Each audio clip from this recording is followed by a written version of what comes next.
Hey, everybody, it's the Plant-Based Business Hour. I'm Elysabeth Alfano, and I am back from vacation. For a long time there, I was on the road, but here I am back, and I am excited to dive into the details. Will plant-based meat ever reach price parity, and how are plant-based meats faring in the world of inflation? The numbers might surprise you, which is why I want to bring on my guest today. In fact, I'll say bring back my guest. He is a longtime friend and also the CEO of Plant Power Fast Food. Please welcome Jeffrey Harris to the Plant-Based Business Hour. Jeffrey, how the heck are you today? Elizabeth, it's great to see you. And hello, everybody. It's always good to be here with you on your show. I love it. It's so great. Well, thank you. We have so much to dive into that I won't delay, actually. So please let me know, how have you been since I spoke to you last, which I believe I had just started the Plant-Based Business Hour, and you were my maybe third or fourth interview. So this would have been March or April of 2020. How has it been in the last 2 years? Great question. Time flies when you're having a vegan time. That's what I always tell people. It's been great. I mean, super crazy busy. Anyone who is an entrepreneur or a CEO or is growing in this kind of exploding segment knows that life is busy and moves fast, but really good. Since we last spoke, I'd have to look at my calendar, but I think we've opened up at least 2 restaurants, maybe 3. So we've gone through some growth, building a great team. I haven't had a nap yet. That's in the future. Okay. That's coming up. Try to plan that, could you? Yeah, exactly. But things are good. Thank you. Well, so now I remember the last time we spoke, and I want to say that I thought you were at 7 or 8 stores. What is the number that you're at now? So today we're at 11 restaurants and also a food truck. So Wow. We've grown a little bit, and that's starting from our humble origins with 1 unit, our first kind of unit in 2016 in San Diego. And maybe I should take a step back before I sing your praises for some incredible accomplishments happening right in Hollywood and also in other states outside of California. But before we get to that, maybe I should just tell the folks who maybe don't know, maybe they're not from the West Coast. So Plant Power Fast Food is an all vegan fast food chain focusing on exactly what you would think: burgers and shakes and great fries. Of course, I have eaten there so many times, and it's delish every time. So trying to be the vegan McDonald's, hopefully down the road. We'll talk about that in a little bit, but maybe you can share your biggest accomplishments right in the heart of Hollywood. First of all, we're so excited to be in Hollywood. We've wanted to be in Los Angeles forever. And what better place to land in Hollywood proper?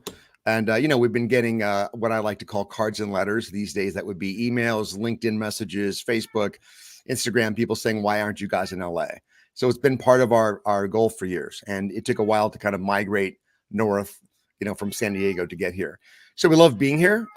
We love the kind of creative community, the vegan community, the non-vegan community that we find in Hollywood. And we're just excited to finally be in a place where people north of San Diego, people in LA can come visit a Plant Power. So it's been a huge accomplishment for us. We're really excited about it. Yeah, no, it's such a big deal because when you launch a flagship store in Hollywood, it's not just LA. I mean, who visits Hollywood? Basically, it's not Los Angelinos. It's everybody else coming from around the corner so that they can get your, vegan cheeseburgers, your straight old vegan hamburgers. I think last time I was there, I had, oh God, I'm embarrassed to say this, I had the double cheeseburger with bacon. Just because go big or go home, Lord. So I don't do it every day, but more than my enormous joy was that I was happy for all the meat eaters, because everybody asks me all the time, and you probably get this as well. Well, if you don't like meat and you don't eat meat, why do you want a vegan fast food joint? And I said, well, it's not for me. It's not for me. It's about all those meat eaters that are trying to make the right choice for the planet, the right choice for their health, and just trying to take meat out in an easy and simple way. And gosh, do you deliver on that? Thank you. That's always been our thesis. Yeah, Elizabeth, you know me well. If I had my choice of the restaurant that I would build for me, there'd be a bowl of brown rice and some sauteed tofu and some spinach and broccoli and tahini sauce. And it would be me and 5 of my best friends. And the whole idea behind going into the fast food world was to have as wide an audience as possible, and in a way as non-vegan an audience as possible, so we can expose more and more people to this. So for us, there's really two parts, right? We're literally switching out animal product meals for plant-based meals. So that's huge. So for us, as people concerned about the planet and the animals, that has an immediate impact. And by the way, based on our calculations, if 75% of our customers are omnivores, and we think it's higher, we think that we've taken over 90,000 animals off the plate. And then, of course, there's also the sustainability dimension, changing out all those meals. But almost as important is the hearts and mind dimension. So exposing people who never would have been exposed otherwise to this idea of plant-based food. And you're not going to get them with a bowl of sprouts. Give them your bacon cheeseburger and your chicken nuggets and shake, and then they have a wow experience. And that wow experience represents the opening of a door. And so we're excited to be part of that. Yeah, that's huge. I hadn't realized that your numbers of animals replaced replaced was 90,000 over how many years? That's probably through the end of 2021. So in 2018, I got down and started doing some crazy spreadsheet magic. It took about 6 months, and I won't go into all the details here, but assuming for a moment that, as I said, 75% of our customers are omnivores, we think it's higher, probably 80 or 85. We calculated that for every $555 spent, that an animal is taken off the plate. And that's not even, and now there's another great analysis we'd like to have time to do one day. And in a way, Beyond Meat and some other companies have done great jobs with this. But, when you switch out a animal product quarter pounder for a veggie patty, what is the savings in terms of the decrease of the emission of greenhouse gases and water and soil and all that? So we're not even analyzing yet the incredible benefits to the environment as well. And I can tell you those numbers. We talk about it a lot here on the Plant-Based Business Hour. Exactly. When you replace with a Beyond Meat burger, which give or take is going to be like other plant-based burgers, and you make your own, if I'm not mistaken, it's 99% less water, 93% less land, 90% fewer greenhouse gas emissions, and 46% less energy used. So as we look to shift our health, we're also taking back the health of the planet. And before you hop on me and say on LinkedIn, like, what do you mean taking back your health? It's fast food. Yes, health is a spectrum. In the financial world, we talk about having a benchmark. So health as compared to what?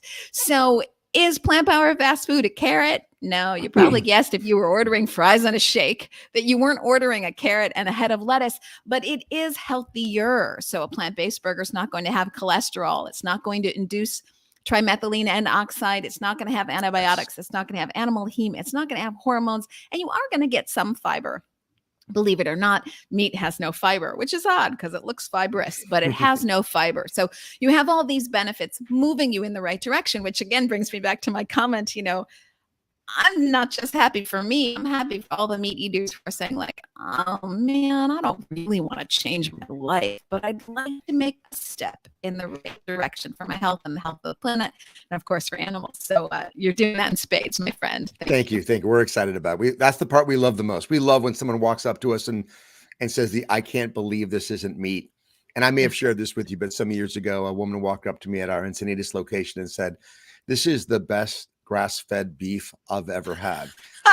Apparently our branding was a little confusing, but and then I straightened her out, right? But just the fact that she had that experience and she couldn't tell the difference, that was kind of a lot of fun, Well, we're going off on a tangent here, and I will get back to the business of the numbers, and I think that's equally as interesting. But since you're talking about experience, I'll share the experience that I had at Plant Power Fast Food. So we're in the heart of COVID. Everyone's like half open, half not open. And at the time when I went to Plant Power Fast Food, they said, our bathroom isn't open at the moment. We're, working that out. And I was like, oh, shoot, I really have to go to the bathroom. So I put in my order at Plant Power Fast Food, and I went next door to McDonald's. I haven't been in McDonald's, decades. It was bad. The light was dim. The seats were dark. The folks were angry. The line was long. The people were frowning. I went to the bathroom. I kind of couldn't place it, but I was like, God, I got to get out of here. And then I walked over to Plant Power Food, and I was like, okay, something just happened there that was the energy shift. I'm not getting all woo-woo. I'm saying anybody would have noticed this. Like the color, the lights, the anger, the energy. I had to get out of there to continue to breathe. So I just think, that's powerful, and the consumer can feel that. 100%. I love that story. And it's so true. It's, folks like myself and yourself and others who've been, I've been driving around for, I don't know how many years, driving past fast food places thinking, well, not for me. When I was a kid, I remember before I was vegan, I was vegetarian and I had the double cheeseburger at McDonald's, hold the burger, that kind of stuff.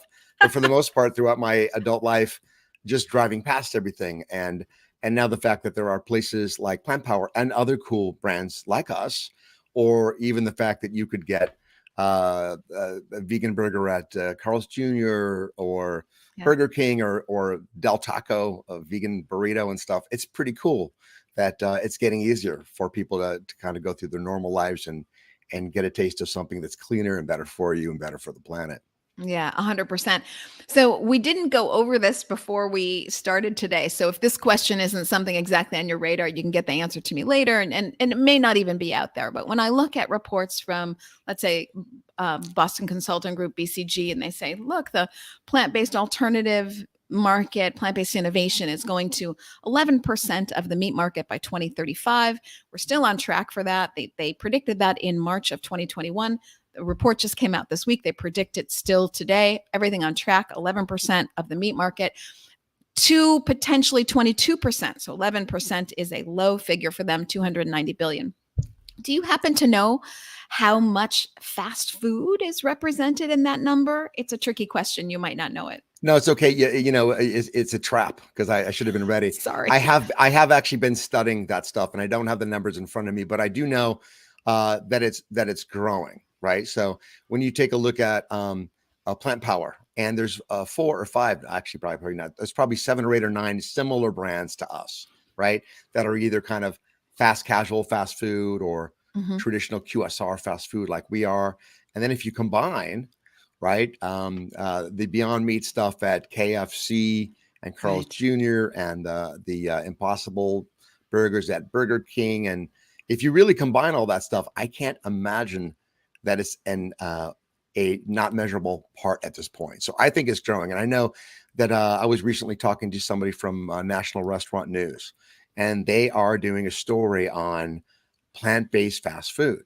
Now, my partners, Mitch Wallace and Zach Voga, and I have been talking about plant-based fast food, screaming it from the rooftops from 2015 when we were first raising money for our first restaurant. And we said, everybody, this is the future. This is where it's going. Here's this now 280 billion plus market. 35% of people are flexitarians, 60% of young people. And back then, those were, I just mentioned 2021 numbers. Back then, people thought, we don't know what you guys are talking about. No one's going to eat your dumb vegan burgers. And now, of course, everyone's going, you're a damn genius. And the point is, having been around this kind of mega trend over the last 30 or 40 years of not only more plant-based, but less processed, more organic, all of that stuff, right? It's impossible not to understand that in the same way we've seen kind of a revolution of what's on the shelves of Whole Foods and Sprouts and traditional supermarkets, where you might get Morningstar Farm breakfast bacon or oat milk. In the same way, we're seeing that revolution in the fast food space right now. And I think it's accelerating. Yes, I would 100% agree with you. I think it's accelerating. I have to get my headset. I'm so sorry. Okay, I'll talk in the meantime. I think it's accelerating, and one need only look at Kellogg's, which is now going to split into 3 public companies: their cereal business, their snack business, and their plant-based business. So they see plant-based as large enough to be an individual public company of its own. I see cereal is where their business used to be. Snacks is where their business is today. And plant-based is where the money's going. So I don't think we are alone in thinking this. You've mentioned that there are some other brands, primarily right now you're on the West Coast, but there's some fast food restaurants in Canada, several on the, 2 at least that I know of on the East Coast. And then the South has, I wouldn't call them restaurant chains yet, but you have like Slutty Vegan and, you have a couple ones popping up. Are you all, you don't know their numbers, of course, but pretty much is the market healthy for everyone? Or do you think that you guys have a special sauce? I think it's kind of healthy for everyone. So I see kind of 2 different kind of segments emerging. I think that if you look at Slutty Vegan or Stand Up Burger by the Veggie Grow Gang, You're kind of seeing a cool, slightly more expensive burger, and people are willing to pay for it. And those chains and those brands, and there are others like them, right? They're not going to be the kind of worldwide McDonald's per se, but they're going to be able to niche into hundreds of cool places in the world where the demographic really kind of fits their cool brands. So I see that kind of happening. And then I see other brands that are kind of like Plant Power going for kind of a wider, lower cost kind of McDonald's type play. But I think that I think it's going well for everyone. I mean, Slutty Vegan just did a very, very good deal. And even though they're a private company and no one really knows the unit level economics of that company, based on the deal itself, the information that was out there, we can see that there's a healthy brand there. So I think people wouldn't be jumping into the segment if it wasn't profitable and if there wasn't opportunity. Yeah. So you mentioned a couple of really important things here. So the segment is now large enough that there's diversification in the vegan fast food segment. Believe so it you or can not. have your hip brand and your more cost conscious brand. So that to me already is very important news to take note of. But you mentioned you guys are going after price and the price conscious consumer. And I think you have some big news for us. So we do. We do. And it's been challenging to get there forever. I mean, well, we have announced a $4.95 hamburger and a $5.95 cheeseburger. And that's something that we wanted to do forever. And, one of the criticisms that we'll sometimes receive from people is, hey, I can go to McDonald's, Jack in the Box, Burger King, and get a cheaper food, and your food's more expensive. And I think that there's a lot of legitimacy in that criticism, right? Plant-based companies like ours have kind of been fast food companies. We've been priced between traditional fast food and what I would describe as fast casual that might be more expensive.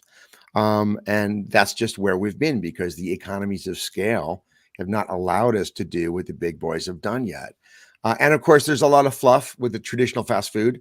It seems like if I watch a commercial, it's like you go to Jack in the Box and you get 3 burgers, 5 tacos, a shake, fries, and a pie for 99 cents. I don't think that's real. I mean, when you go there, they have their premium stuff as well. So we're absolutely thrilled because of efficiencies of purchasing and growing, because of a new strategic relationship with a co-packer and a development partner. We've actually been able to get our pricing better than we ever have before. And in our case, and I'm sorry, I keep reaching for my headsets. I probably have them in the wrong ear, and that's why they keep falling out. But for us, what that means is for our premier burgers, right, our more expensive burgers, we can actually offer a full quarter-pound patty now, which we're really excited about. And then for our low-cost burgers, we're doing the same size patty as that you would find at McDonald's or Jack in the Box for kind of similar items. So we're thrilled. And here's why. We want to expose more and more people to this plant-based choice, to this plant-based opportunity. And to do that, we need to move towards, we're not quite there, we need to move towards price parity. I want somebody out there to go, hey, I can go into McDonald's and for $7 or $8, I can have a meal. That's not something that we were able to do before. We were excited that for $11, you can get a burger and a fries and a soda, but we're coming down a bit in the effort to expose more and more people to this new plant-based fast food option and really be a little closer to fast food pricing. Yeah, so a major step, the Good Food Institute says to unlock the key to consumer adoption, you're looking at taste, price, and convenience. You've nailed taste, you're nailing price, and nothing's more convenient than fast food drive-through that defines convenience. So you're really unlocking the keys to the castle here. You have the keys to the castle. Just tell me so that I understand. You were saying a burger, fries, and shake or a drink used to be 11 and now it's like 7 or 8. Yeah. What if the price of the hamburger, straight old hamburger, $4.95 now, what was it before? Well, I think our lowest cost burger before was, I think, $7.95 more recently. So we've really come down considerably. Like we've really gone into a completely new price segment. We've done a few things with the menu. We've tweaked it and we've added a couple really cool new items. But the most important thing for us is our ability to touch more and more people in a broader demographic. And so the $4.95, $5.95 really transforms that. Now people come in and they don't just order that burger, because if they did, now we're kind of in trouble, right? They're still going to, now that they have the money in their pockets for the shake or the chicken nuggets or whatever else they're going to get, but it gets people into the door. It gets them looking at the menu. You talked about that vibe experience going between McDonald's and Plant Power. It gets people into the experience of what Plant Power is. And that's what we want to do. And then once they're there, if they want their $4.95, $5.95 burger, which I've had and I love, they're great. I don't always want the big gigantic thing. They can do that. But once they look at that menu, I think they're going to check out some of the other options as well. So this is amazing to me from a business perspective that you've dropped your pricing by almost 50%. And that efficient, like 40%, let's say, that efficiency is coming from, obviously you make your own burgers. Did I have that right when I said that before? Yeah, that's Okay, so correct. you do So make we have a development and co-packer partner, but these are proprietary products that are literally not available anywhere else. It's worth saying that we have a new pea protein, GMO-free, gluten-free patty, right? So this is we wanted to be in that pea protein world. That allowed us to drop one of our other products because our new pea protein patty covers the soy-free, gluten-free place that we wanted to be for our customers. So we did that, right? And what we were doing is two things, right? Creating efficiencies by co-developing this patty. That's the first thing we did. Secondly, bringing more people in the door. In other words, we can now attract more people into the door. And there's probably a third thing, but I have no idea what I was thinking. You should never start and say, number one. I have three things, but I don't really know what they are. I have no idea what I was about to say. Yeah. Well, okay. Listen to you talk about your efficiencies and co-manufacturing. Man, so many times on this show, I have conversations that are the exact opposite, that people are having co-manufacturing issues, that they can't scale up to the extent that they'd like to, and therefore they can't bring their prices down. This conversation flies in the face of that, which makes me wonder, your goal has always been to be the vegan McDonald's, that cost-conscious fast food partner with enormous reach across the United States and beyond. Tell me, is this realistic? Is this going to happen? Yes, tomorrow. Yes. Great question. Well, it's such a great question. The real answer that you learn in life, right, when you get to be my age, that when you ask a question, is this going to happen? The real answer always is, I don't know, right? Yes. I mean, what's going to happen? However, what I can tell you definitely is this. Someone's going to do it, or 2 or 3 brands are going to do it. There's no doubt there's going to be a plant-based or a vegan McDonald's, Jack in the Box, Carl's Jr., maybe In-N-Out, different style, right? In this space, that's going to happen. And so the question then becomes, how will that happen? And for Plant Power, what we're recognizing is what needs to happen for us to start to move towards that play. The first thing that needed to happen is that we need to get past 1 unit, 2 units, 5 units, 10 units, and we needed to build up an infrastructure of talent. We needed to be able to create our own kind of manufacturing paradigm where we control our fate and our prices and our supply chain. We needed to do that. We needed to proof of concept. We needed to show people what we can do, and also the unit level economics of our units. So there are stages that any company that wants to get to that McDonald's type spot needs to pass through. So will we get there? The answer is, of course. When? We're moving as fast as we can. We're excited. This new burger development is the next step, and there's some more good news happening as well. By the way, whenever you don't know what to say, you just say, there's more good news happening. I can't say what it is. It's top secret. Right, exactly. And then check with my PR people to go, I don't know what he's talking about. He just made all that up. And there's other similar brands too. There's some other brands that can do a good job. And then I think it's possible that one of the majors might make a play at it, So let's talk about that. The path to a vegan McDonald's. Do you think it'll be McDonald's that does it? Just a note to everybody, Burger King has just made, let me see if I phrase this correctly, plant-based the normal.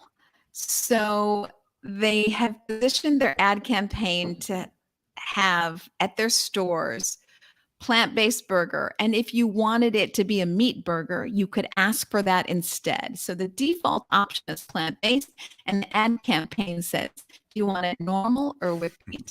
So normalizing the plant-based option is like, hey, this is what we all do, but if you want something else, we'll accommodate you. So flipping the script on plant-based, and it's Burger King. They also have, as I understand it, in Santiago, they've been working with Notco. We work with Notco to do plant-based Burger Kings in Santiago. And then London has long said that by 2030, Burger King says itself, 2030, that the UK Burger King will all be plant-based. And I think there's one, I hope I don't have this wrong, somebody will correct me on LinkedIn, that they have a flagship store in London that is going to be a pilot for plant-based only.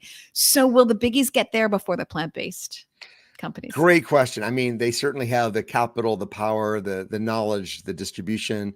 I think this calls into play another element as well, and that's what I would call brand, right? Yeah. And obviously, they all have phenomenal, effective brands that they've developed over a period of many years, and we all know the power of brand and what brands we love. I've noticed that in the real burger world, In-N-Out brands. In-N-Out Burger fans are fanatic, as an example. They are fanatic. Chick-fil-A fans are also fanatic. Brand has the power to capture people's imaginations, their hearts, and then ultimately their purchasing power. And so I think that there's a new consumer happening right now. So I think that there's a consumer that wants to see something that's authentic and that's different and that genuinely represents a paradigm shift. If I look at Plant Power, for example, and I'm sure that there are other examples in the plant-based space, we're not just serving plant-based items, but we're exploring solar power as an alternative. We've got that with our Long Beach location right now. Great. And our it's just our first one, but we want to do more. Our forks and knives and shake cups and straws are all biodegradable. And for anyone that says it's just all greenwashing, I actually throw our shake cups into my compost pile and they keep seeming to disappear. And what I'm pointing to is this, is that a fully plant-based brand can deliver a message that people will resonate with, like sustainability. I don't think that going out there and saying we're saving the animals is going to resonate with a lot of the consumers. But if you talk about sustainability, if you talk about climate change, if you talk about doing something that's both good for you and the planet, just kind of like our meme, changing the world one burger at a time, I think people will really resonate with that. And if they feel that it's authentic, that it's for real, it may move them. There are other brand elements that are important as well. The brand logo, whether or not you got a mascot like Wendy or the clown, whatever. There's a lot of other elements. So my question is this: is the world wanting just more veggie burgers? Well, yes, actually. The world clearly wants more plant-based options. And I think that the majors that have added plant-based options are seeing an increase in their net sales. And we know why. The family can go in now. Now the vegan daughter can go with the family. The group of friends can go because that crazy guy and that crazy girl is vegan, but we can go get some stuff at wherever. So there's going to be some net increases in sales there. That's why they're all doing it, of course. I don't know whether or not they are or are not concerned about changing the planet. Here's the question, right? Whether or not there will be a major brand that captures the imagination of the evolving consumer. And even though I think Plant Power has done a phenomenal job of it, as have some of the brands, we're not quite there yet. If you ask 100 of your normal friends who aren't vegan, who Plant Power fast food is, most of them probably won't know. So there's a lot of work that needs to be done with the authentic plant-based sustainable brands. My question is, Burger King, can they go out there and become a kind of vegan or semi-vegan brand? I think that if they have the guts to do it, I think that would be very exciting. But they've got to know that they're going to lose a lot of their core customers in the process. So can they build a brand that kind of spans the bridge, that touches the new evolving consumer looking for authenticity, and at the same time retain the loyalty of their existing consumers or customers? And I think that's the question. So I think what's going to happen over time is that one of two things or both. And one is brands like Plant Power, and there are others, and we know them and we love them. I don't want to mention all of them here because I might leave somebody out, but obviously there's a lot of great companies like ours. If one or more of those companies can attract talent and capital and organize, then they have a chance of kind of consolidating market share in this new emerging segment. Likewise, I think if these other brands that have their distribution and their capital and their organization, oiled well, they could build a new brand that might do a better job of capturing the evolving consumer than just veganizing Burger King per se. Now, I'm not an expert, right? I've been around in this segment for a while. I just read a lot like anybody else. And so you could take anything I'm saying with a grain of salt. But I think that there's this new consumer that needs to be addressed in a new way. hmm I actually don't see Burger King, despite its pilot programs that it's running, or McDonald's as switching over to veganism. I see them as starting a new brand to capture it, a new Yeah. business model, but not lose the old one. And so that begs the question, would you sell to McDonald's or Burger King if it came to that? Because their fastest path is going to be to really be authentic, because they won't be able to pull off authenticity, I don't believe. So the fastest path would be to acquire. What do you think? I think there's two answers to that question. The first answer is I'll take your $1 billion check right now. Thank you very much. And we can give them our address, right? But I think that there's a bigger question behind it. It's really cool. I mean, it's great, right? Like we see meat companies investing in plant-based companies, and the vegans we all scream and yell, this is evil and horrible. But if we want to see a more plant-based world for a variety of reasons, then what's going to happen is that consumer behavior needs to change, right? Through education and new experiences, capital will follow the consumer. So Yes. if somebody like McDonald's or Burger King came to Plant Power or other similar brands and made an offer to kind of work with an authentic core of a brand and kind of build on that, I think it's really phenomenal. And this is not a shill. If McDonald's CEO, if you're listening, give me a call.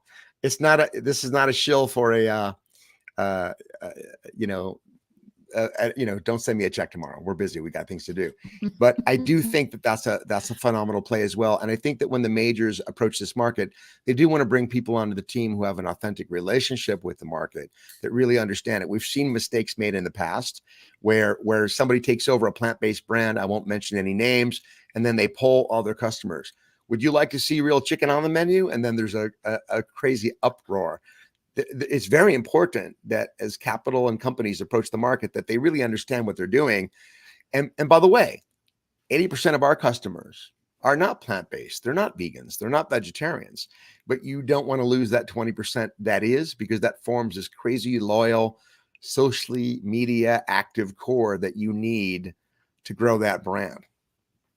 Yeah, I think I'll reiterate what you're saying, or maybe even go one step further. It would be a mistake for them to try to do it. It's just they don't understand the consumer. I'm not sure that they could successfully market to not just the vegan vegetarian, which is still a very small percent of the market, but that flexitarian. I'm not sure they understand them, and they would be better served, I think, and faster served, because this market is changing really quickly. Again, back to those Boston Consulting Group numbers of we're looking at 2035, but hey, it's almost 2020. I was going to say it's almost 2022. It is indeed 2022. It's almost 2023. So, kind of around the corner in a even for us short-term minded Americans, you can kind of wrap your mind around 10 years and what that means. Yeah. In fact, I was just listening to the CEO of World Business Development the World Business Council of Sustainable Development, CEO Peter Bacher, and he was saying, you don't have 10 years, you have 7. Right.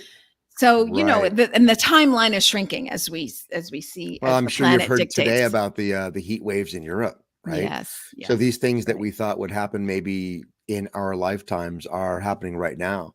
And I think more and more people understand that their choices make a difference. And also people ask themselves, what can I do? Right. I get up Right. every day, I go to Yeah. work, I'm busy, I'm paying my bills. We're human beings who are kind of struggling through life. One of the easiest choices to make to change everything is actually moving towards a plant-based diet, if not at a 100%, 5% more, 10% more, 20% more.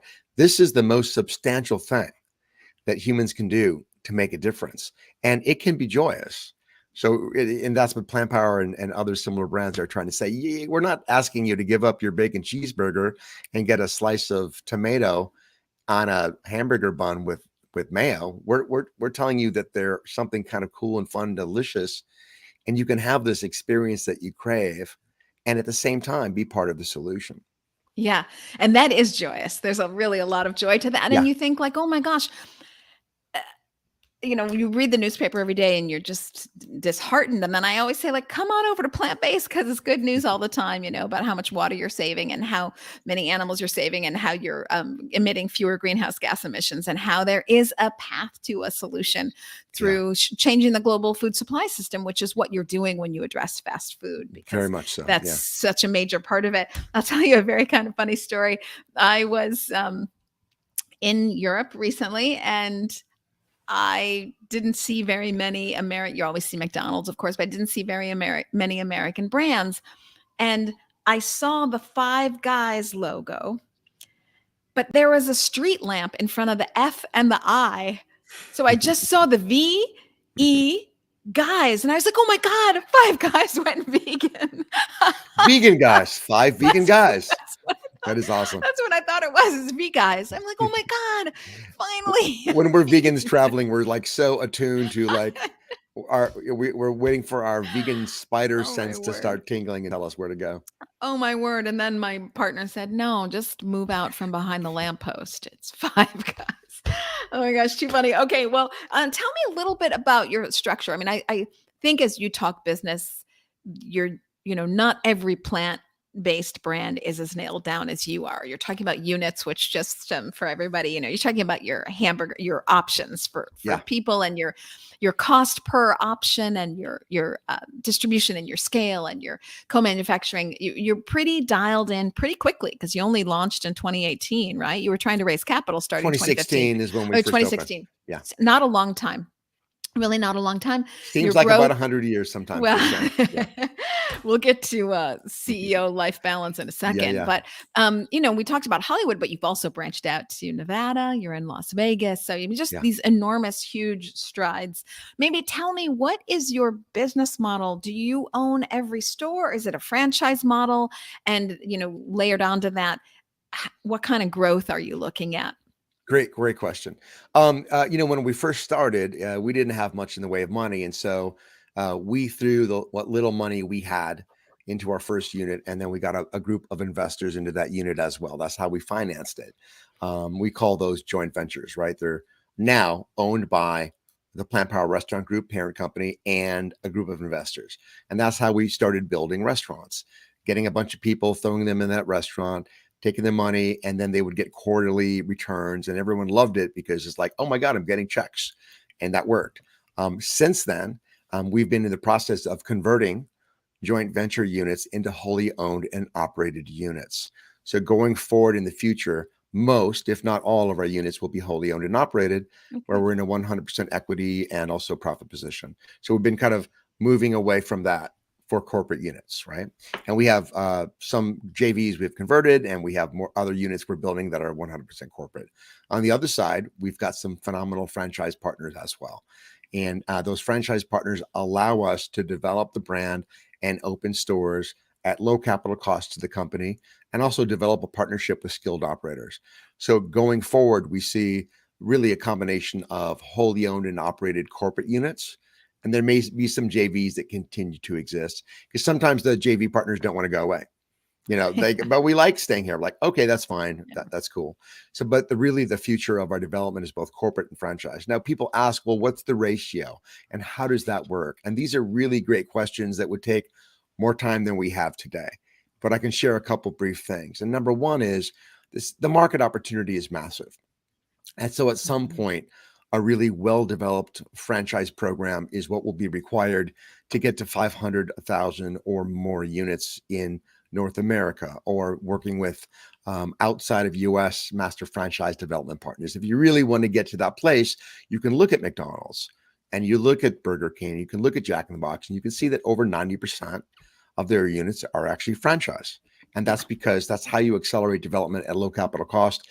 If you have good partners and if you have a good program, it works. And we're just really starting to experiment. We have a small handful of franchise partners now. We haven't rolled out a major franchise program yet, and we've done that on purpose. We want to wait. We want to dial up our value proposition to franchisees a little bit more before you go that big time. So I think that in the early stage, we'll probably be quite a bit more corporate, because we love the revenue. We love the amount of dollars that these units kick out. That helps build our valuation and build our team and all that.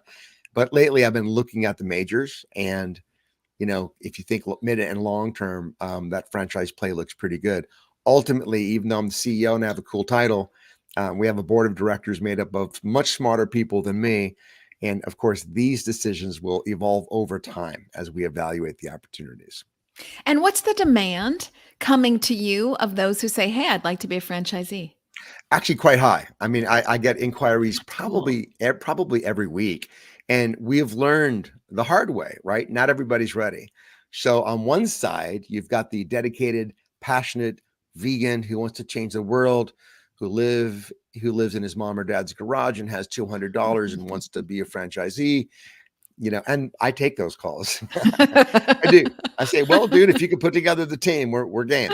And then at the other side, you've got like larger, well-financed, well-capitalized, experienced operating companies that may have 10 Popeyes and 5 Burger Kings, and they're starting to show interest as well. And so far, we've done kind of better in the middle ground, experienced operators who do have mission alignment. So it's very Yeah. interesting. I spoke to Yeah. somebody from a different segment recently, a family office that has thousands and thousands of restaurants. And we like to bring in franchisees who will open multiple units. We feel it's a good strategy for us. But those guys no, we want each Ma and Pa unit is owned by Ma and Pa, because they will save every penny, and that works Yeah. for them. I don't think it's our model, but I thought it was interesting when I heard them explain how they literally open up thousands of units with thousands of individual franchisees. I thought that was interesting too. Wow, that's a lot of work. Yeah. But So we get but people coming to us all the time, but we do a lengthy interview process. So it's not that easy right now. But see, now I would think that to me is really the next interim step. We say, when are we going to have the vegan McDonald's? And will it be McDonald's that does it? Or will it be plant power fast food? Or will it be McDonald's buying plant power fast food? I think before you get to any of that conversation, you have this next interim step of the demand of the franchisee, not just the customer, because the franchisee, and then growing that model, can see the writing on the wall. You have the United Nations saying that we need to shift to a plant-based diet for many issues, a lot of it greenhouse gases, but not only greenhouse gas emissions. There's also deforestation, biodiversity. Yeah. There's also for workers' rights, and the people. It's a long conversation, but it's hard to wrap one's mind around. But one of the main reasons for food insecurity is that we don't use our limited resources like land and water and forests and time wisely enough, such that we waste our resources. We can't produce enough food for the entire population. We have the resources to do it. We just mismanage them. If we were to use a more efficient system like plant-based foods, you would, according to our World in data, currently we use 77% of our agricultural land to grow crops and graze animals. It gives us 18% of our calories because the calorie conversion is so poor. Whereas the flip side is also true. We use 23% of our land to get 82% of our calories. So if you just manage the resources better, you can feed the world. I've gone off a little bit on a tangent, but No, I love it. I think about Ethan Brown from Beyond Meat, and when he often speaks about why he used the cow as the middleman, right? And you can actually take green growing stuff, and by using pressure and heat, you could turn it into protein in a way that's not so dissimilar to how a cow's biology works. Now, I hope not to misquote Ethan. He's smarter than I am. But that's the idea. We have this inefficient middleman, which is animals, and we're not even discussing the immense suffering that happens because we don't want to talk about it. We don't want to think about it. But that middleman, there's a whole other karmic reality of what we're doing to animals to basically become inefficient. So what if we are kinder and more efficient? Because this planet can support a lot of people on a plant-based diet. It's really true. And for people that don't want to sit around eating broccoli every day, well, guess what? We've got some plant-based chicken and burgers, and Omni Foods is doing plant-based pork in Asia now, and there's some great plant-based fish out there. I mean, and there's also, it's another conversation that we don't have time for, cell ag, right? yes, Which so there are so many ways that we can have a more efficient and a cruelty-free and a sustainable process, and it doesn't cost us taste. and more, it's not going to cost us convenience either. Yeah. I love what you say. So many people shy away from the animal welfare argument. So, okay, we'll shy away from that. But 80 billion animals on the planet defecate, and that's all going right into your water and your land. So you can skirt the question, but really not for too long when there are 10 times more factory farmed animals on the planet than people, because that's give or take the inefficiency ratio is like it's the clear stats. The inefficiency ratio is 7 to 9 calories of inputs for chicken to get 1 calorie of chicken. It's 25 to 35 calories to get 1 calorie back of beef. The inputs to the outputs. So these are bad ratios. That means you have to have a lot more animals using a lot more resources. Well, all those animals go to the bathroom, and they are not going to the bathroom in plush condos. They're going to the bathroom that is going right back into your water and land. So, Agreed. To be so dedicated to a food supply system, which ultimately is killing us in so many ways. I agree. But what I'm going to say as well is that there have been polls also, and almost 70% of American consumers have expressed concern in surveys for the welfare of farm animals. Now, that's really interesting, right? Now, I know a lot of guys that would never admit being vegan or plant-based for the animals because it just goes against their toughness or whatever. But I actually believe that people are being impacted by kind of an interior existential question about what is the nature of killing animals anyway. So I think that even though the people that would never speak to it, they don't want to come out as concerned about animals or come out as vegan, they may not exist in a cultural setting where it's okay to discuss those kinds of things. But I believe that it may be impacting consumer behavior more than we know. Yeah, I agree with that. And a lot of studies, and I'm going to find them and put them in the show notes, say that. In fact, I was speaking with one of my clients. I do some consulting on the side, and they were saying in all of their interior research that animal welfare was right up there. It was right up there with climate change. And so I think that's very interesting. And as you see the consumer make the connection like, hey, this plant-based gig is actually better for me. We've got price parity. It's just as tasty, but it's not harmful for the environment. Yeah. Well, now I'm okay with talking about animals because it's good for me too, and I'm on board. And it's becoming okay also.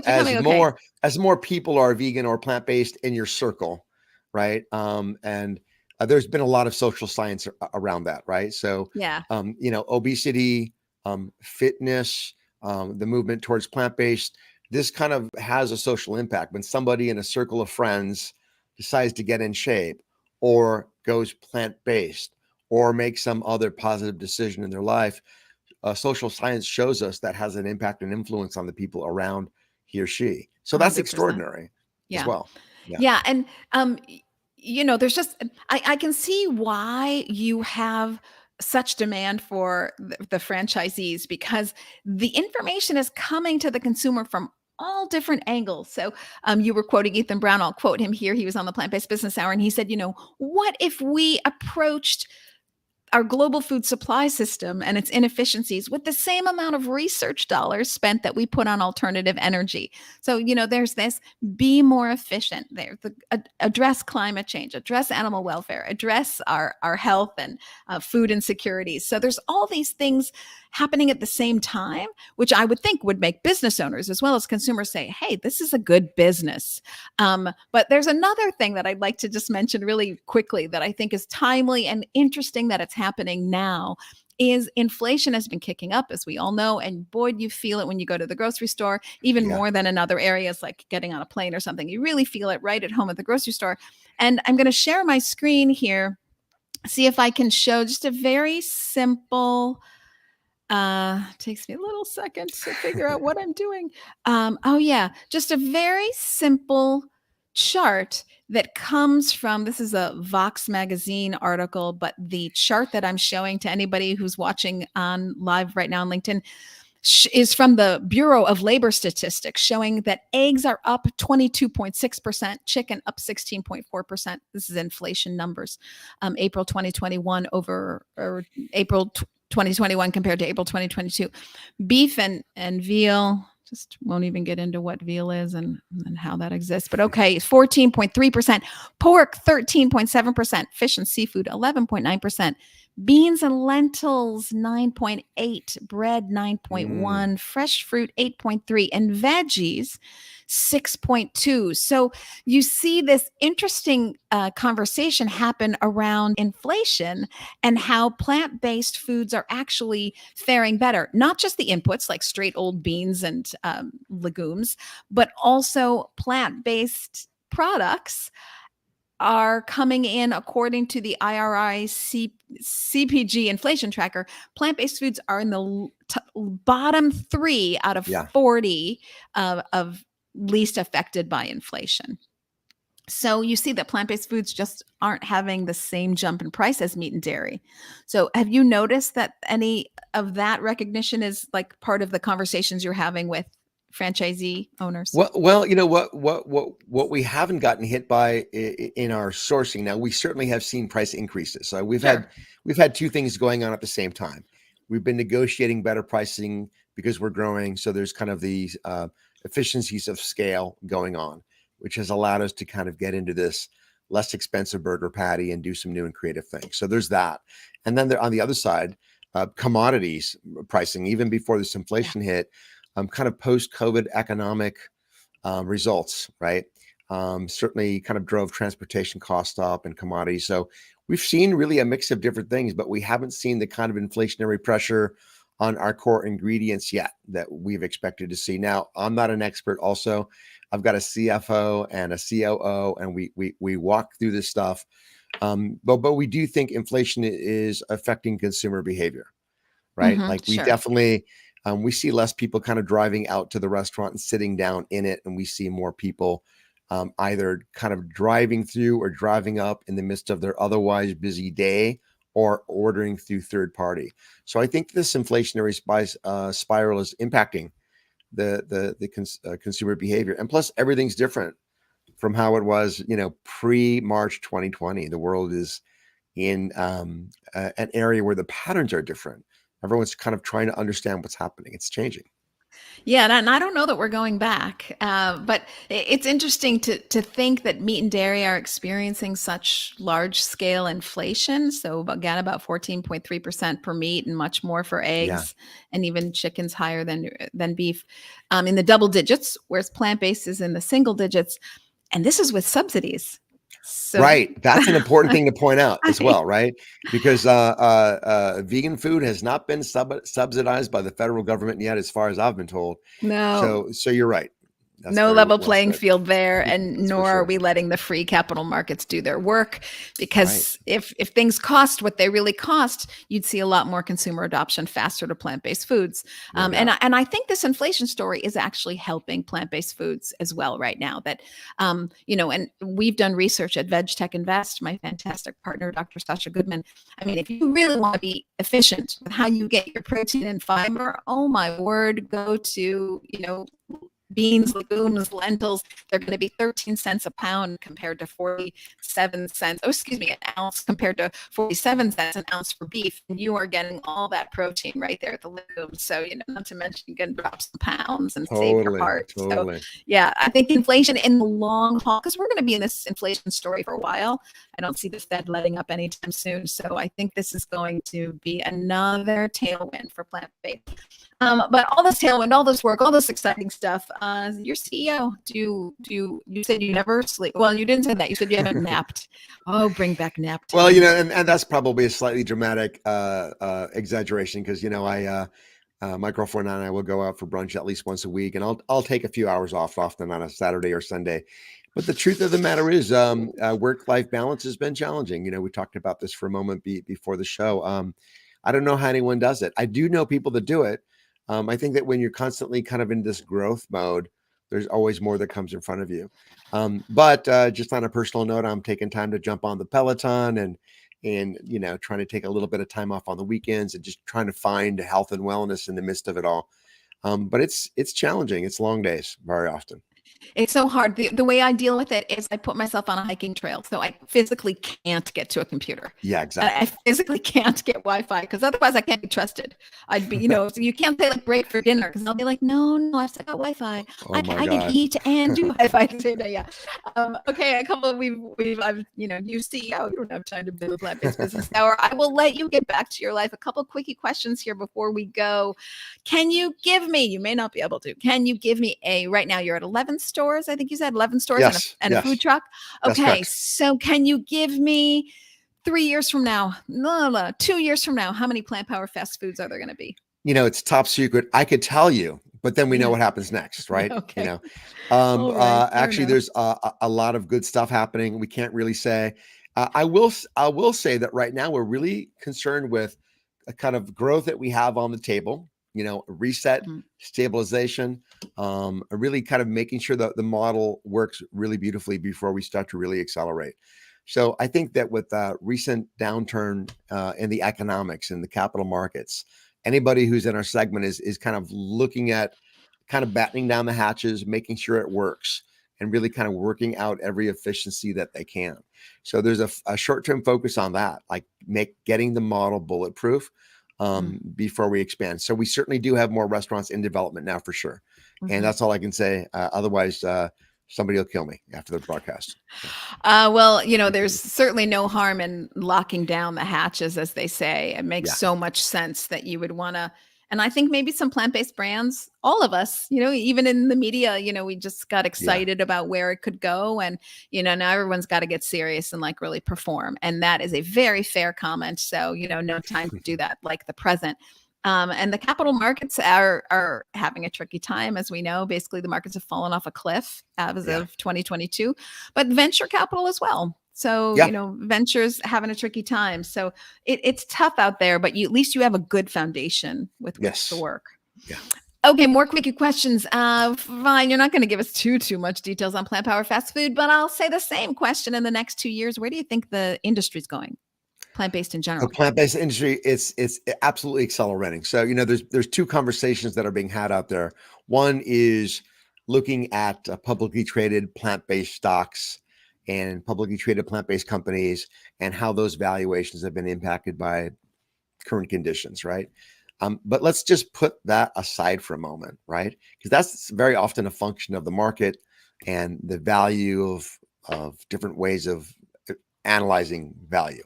And I know a lot about that because I sit in meetings with analysts from, private equity and venture capital, and there's a lot of interesting ways to look at a company. But if you just pull back and you look at consumer behavior, it's absolutely accelerating.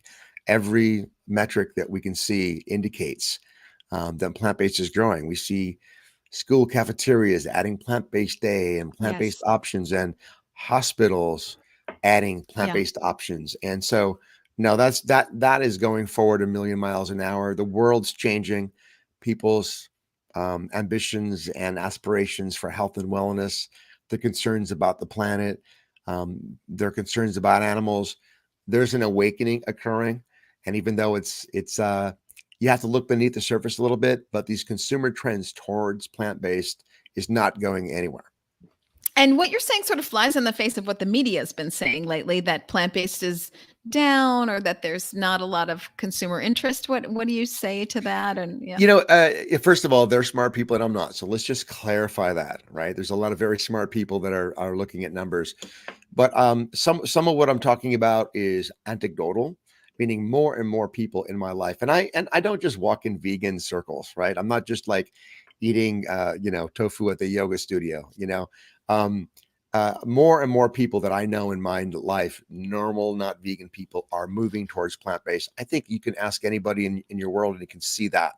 So this flexitarian trend is Yes. exploding. So let me differentiate the flexitarian, the veggie adjacent, the veggie curious from the dedicated vegan.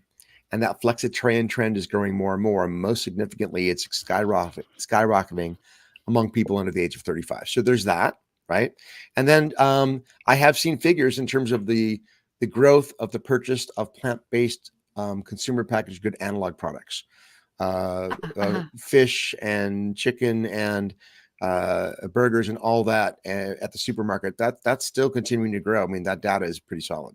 Mhm.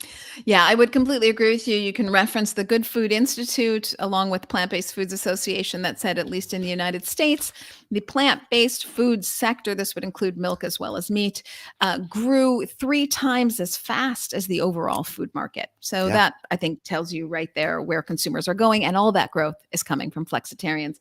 Those people who ultimately power fast food is for them. Yeah. They can't reinvent the world, but they can make a difference, one burger a day, and change out the meat with the plant-based options happening at Plant Powered Fast Food. So very, very cool there. What do you wish you knew 10 years ago that you know now? Wow. I wish I knew that I was going to be in the restaurant business. I mean, I went to, this is going back more like 30 or 40 years, but I went to school to study psychology and philosophy and to be a professional hippie. And You succeeded. yeah, kind of, right. I think I that's a really great question. I think that 10 years ago, I wish I knew that I was going to be in this kind of a business and that I had taken the time to educate myself about business before getting here. I've learned so much on the fly, and thankfully, I'm surrounded by a brilliant team, by my partners and my CFO and all sorts of folks around us, our advisors. I think 10 years ago, if I knew I was going to do that, I was thinking about it. I probably would have tried to learn some cool stuff rather than learning on the job. I don't know the answer. I'm on the fly here. You should have given me that question before we went on the air. I would have been really articulate and said something very thoughtful and inspiring. I'll say back at you. I ask that every interview. So, listen to a plant-based business hour every once Oh, in a wait, while. here's another one. 10 years ago, I guess that would have been a good time to get into Bitcoin rather than now. I mean, there's that, right? Who knows? Okay. Yeah. Crypto. Yeah. Well, I would say I wish I knew, to invest in Beyond Meat 10 years ago. And, Right? because Yeah. I think that would have been just about when Beyond Meat was raising capital in the early stages. I actually remember talking to Ethan and his brother years ago before it happened.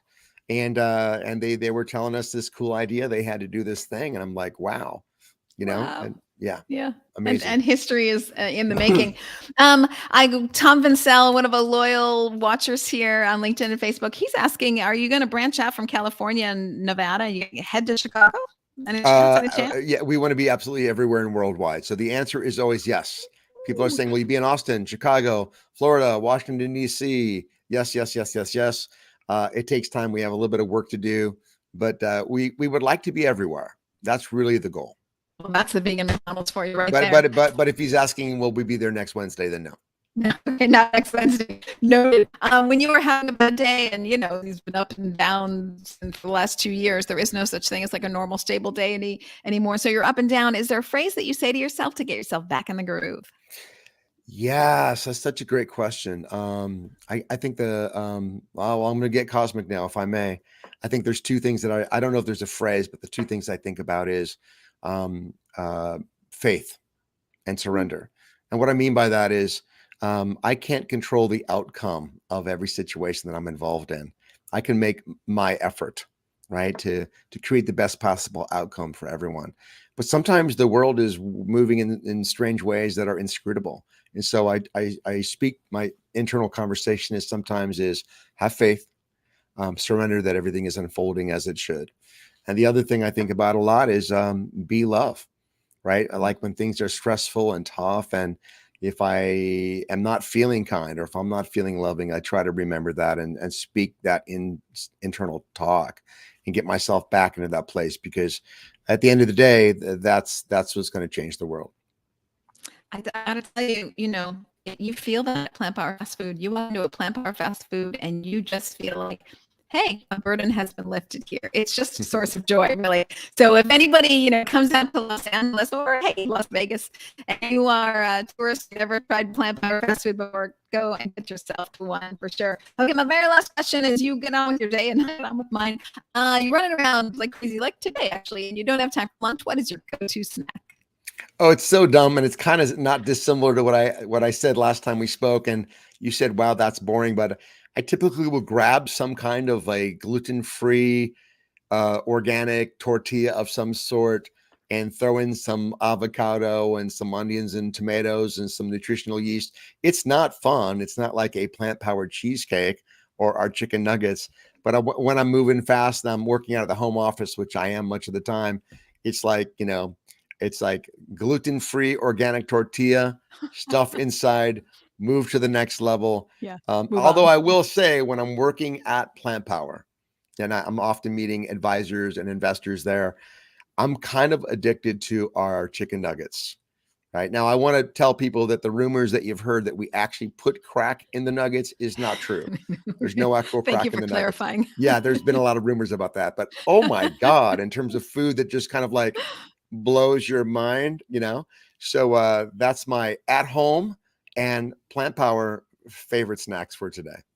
Well, when I'm in Plant Power, I'm always getting a double cheeseburger with bacon, which is just frightening and freaky that I do It's that, and so shake and good. fries. I know. But I gotta try those chicken. I go try the crack chicken nuggets. Maybe you can Yeah, you got change to. on the menu. It'll say like chicken crack nuggets. What or about something. no crack in our chicken nuggets? We'll work on that marketing together. I want to thank you, Jeffrey Harris, CEO of Plant Power Fast Food, for being with me today. I am so happy for your great news, bringing down the Thank price. That is such a big deal. Really, you're a leader there in the category because many people are talking about price parity. No one's really doing it. So I know Beyond Meat hopes to be there in 2 years. Who's got 2 years to wait? An eternity happens in 2 years. So Plant Power Fast Food, they're on the menu right now. This change has already been instituted, correct? Yeah, absolutely. Come by for our $4.95, $5.95 burgers. We've got official double cheeseburger now. We've got the new Western burger, which is to die for. And I do, before we close, I want to give credit to my amazing partners, Zach Voga and Mitch Wallace, right? These guys are the brains and the inspiration behind so much of the evolution of the brand and what we're putting together. So I want to say that out loud. It's so beautiful. Met Zach, myself, and I couldn't agree more. That is so awesome. McDonald, I don't know what the heck you're waiting for. My God, here's your opportunity. Don't Yeah, be dumb. just send them my Get on email in. address. Yeah, we're accepting offers, this Friday through Tuesday. Yeah. Oh yeah, I'll let them know. Yeah, I'll tell them. Jeffrey, thank you for being here with me. You stay put. Don't go anywhere. Everybody else on Facebook, LinkedIn, YouTube, and Twitter. I will see you next week. Bye, everybody, and thanks for all you